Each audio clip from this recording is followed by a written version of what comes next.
గుంటూరు రామనామ క్షేత్రంలో గురు పూజలు పెట్టుకుంటూ ఉంటాం జనవరిలో ప్రతి సంవత్సరం. ఆ ఎంట్రన్స్లోనే ఒక విగ్రహం ఉంటుంది లెఫ్ట్ సైడ్న, సమర్థ శ్రీ రాఘవ ఆంజనేయులు గారు అని. ఆయనకి సమర్థ అని బిరుదిచ్చారు. సాధన శాఖ అని ఉంటుంది రామనామ క్షేత్రం. వాళ్ళు ఒకసారి సాధన శాఖ పుట్టపర్తిలో పెట్టుకుందాం అనుకున్నారు. 1960s సంగతి ఇది. అనుకుని వాళ్ళు పుట్టపర్తి వెళ్ళారు. వాళ్ళకేం బాబా వారితో పరిచయం లేదు, అంతకుముందు ఎప్పుడు వెళ్ళిన వాళ్ళు కాదు.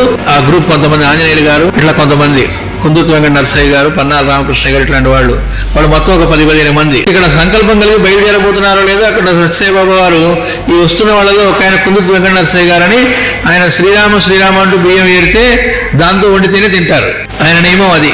అయితే ఆయన వెంటనే అక్కడ శ్రీరామ బియ్యం ఏరించడం మొదలెట్టారు. ఒకళ్ళు వస్తున్నారు వేరండి అన్నారు. సరే వీళ్ళు వెళ్ళారు. ఏదో మామూలుగా దర్శనానికి వెళ్తే ఆయన వీళ్ళని పిలిచి గంటలు వెళుతూ కూర్చొని చక్కగా ప్రసంగాలు చేస్తున్నారట.